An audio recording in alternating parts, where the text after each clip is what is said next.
Once a homie, always a homie. Yeah, I confess, Father, I confess, 'cause I've been living wrong. What's going on, carnalitos? So yeah, Scratch is still there, Dovey. Don't even trip, carnal. I got you one for Christmas. But yeah, man, once a homie's always a homie. You know, today I had an experience with two of my homeboys that I've known for a very long time. And I kind of want to share with you guys. So my homeboy who I won't say his name. This guy I've known since about '87. We started seventh grade together. We went. We were seventh grade buddies, man. We were our own little crew of guys before not all of us, before some of us, especially me and him, became gang members. We used to kick it, chill. We're I guess kind of nerdy guys. Like we all start. You know, a lot of people want to sit there and think that we as gang members, as cholos, let's say, are these fucking big bad killers. These fucking guys who are all sleep down. These vatos are tecatora. These vatos who are killing people. These people who are just out there running mayhem. And that's how we're just born. That's how we are. It doesn't work like that, brother. It takes some work and unfortunately in a bad way. And this guy here I've known since he was I guess I'd say since he was a nerd, homie. He actually got into our neighborhood before me, probably like I'd say about a year maybe, man. And soon thereafter, we both went through the whole experience of gangs. I remember he went to camp probably like around '89. That's when I pretty much jumped into the scene. And then when he got out, he saw me. I was already going. By that time we were gang banging, and we're gang members and gang bangers, dude.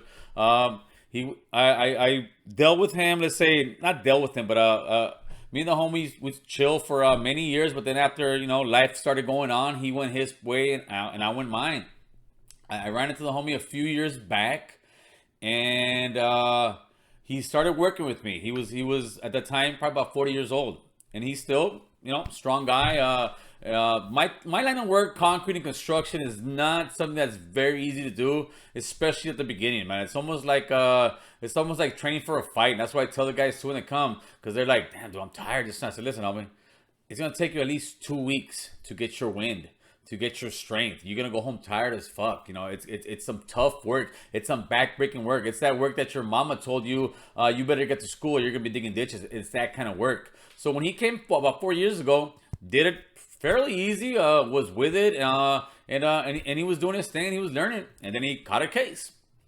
Fast forward now 4 years. He's getting out now. He's 44 years old, like me. We're pretty much the same age. And I can tell now that the work is not as easy as it was, man. It's a little bit rougher. It's a little bit tougher. And maybe it's not a little bit rougher and tougher. It's just we're a little bit older.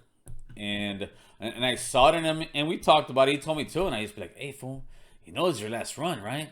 And he's like, "Dude, remember, Gil, when you said one day when you woke up and you were like, 'Fuck this, what am I doing over here? I'm not going back.'" I said, "Yeah." He's like, "Well, that's where I'm at right now." So that's at least what he's telling me. And I'm 50-50 about it. He's 44 years old, just got out the joint, did 4 years. And the reason I'm actually bringing all this up is because something pretty cool happened today.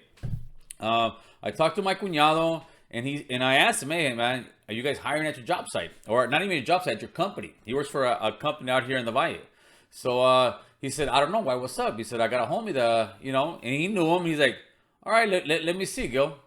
And sure enough, he calls me up yesterday. He tells me, "Hey, give me homeboy's number." And I got homeboy's number. I might have a position for him.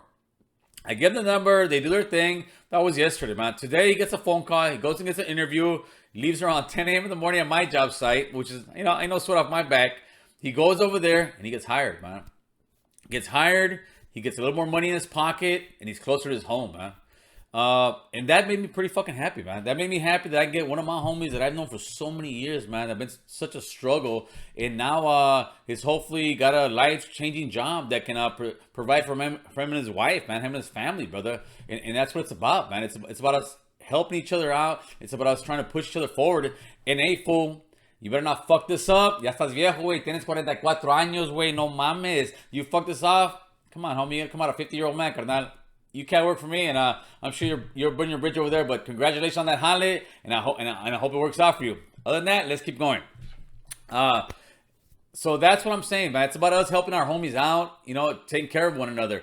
It's hard sometimes, and listen, man, I've been burned more than one time from homies, man. And to me, it's like, all right, well, fuck it, homie. You're gonna burn me in a certain way, highly wise or some stupid wise, and you know what? Ain't no sweat off my back, homie. You need me more than I need you. And that's the thing, man. If you guys have the opportunity to take advantage of some work, of somebody hooking you up, dude, do it and don't burn your bridge, carnal. Also, if you go, you know, because I know my fan base isn't the squeakiest clean people in the world.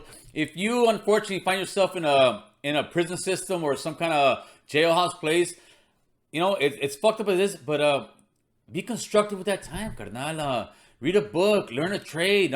This guy, he took some welding classes, man, and that fucking helped him out. There's a certificate. You know, you know, you're in jail, you see a certificate, this ain't gonna work, homie. But you know, sometimes it does. And my homeboy, he took his certificate. I saw it was a state certified certificate for like tack welding or something. And that's pretty much what they were looking for. And he got a highlight. And like I said, if he doesn't fuck it up, dude, his life is gonna change. So another trippy thing that happened to me today, I went to have a bite to eat and a couple of beers over here in Burbank today. And I see this one cat, and I'm looking at him. I said, that's my homeboy, man. I haven't seen him in a while. He's that guy. He's still been. He's with the struggle. Put it that way, homie. He's walking in. I'm like, hey, what's up, homie? I'm fucking with him. He's like, what's up, Holmes? He's walking by. And I'm still smiling like this motherfucker don't recognize me. And he comes back. He's like, oh, what's up, stranger? I said, what's up, homie? How you doing? He's like, fuck, I didn't recognize you. See, what you guys don't realize is I grew a lot of hair in the last maybe 2 years and lost a little bit of weight. So the guy didn't recognize me. He thought, I don't know if he thought I was banging on, but no, I look like a regular dude, but he just didn't recognize me.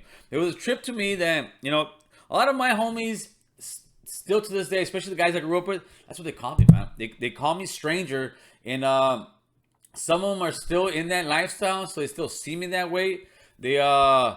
They're still in that struggle, brother. Put it that way, man. And I find that there's no ifs, ands, or buts about it. He's still back there crawling in the cage of my fucking skull, just like everybody else who's gone through some shit and is trying to put those demons way behind him.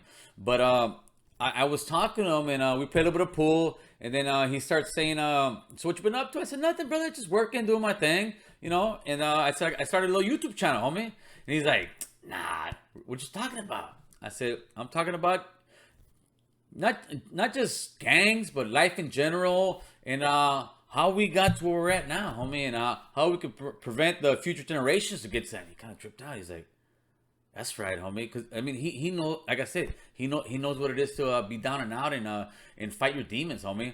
And then I'm telling him, yeah, as a matter of fact, I'm doing an interview with some vato that we're enemies with back in the days. And he asked me who, and I tell him first he didn't. He's like, no. And he's like, hey, does he have a brother so-and-so? I said, that's the guy.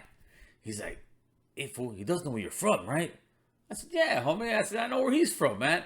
So it was just a trip. Like, not just some of these guys, it's just in our world, sometimes it was a battleground, dude. It was a war zone.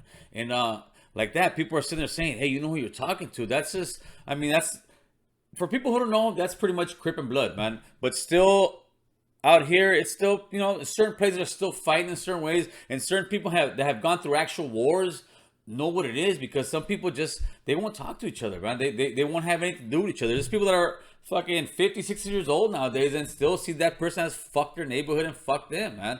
But I don't, brother. I don't. The homie I did an interview with didn't. I mean, not even didn't, does it. And I can respect that, brother. And it was just a trip to me to you know, with my homeboy, the other one that got the Holly doing his thing, they just got the joint. This guy who's still in there, and me, I'm still here, brother.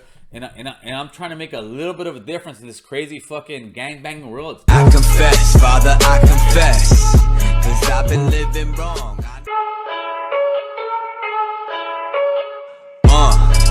Yeah, I confess, Father, I confess, 'cause I've been living wrong.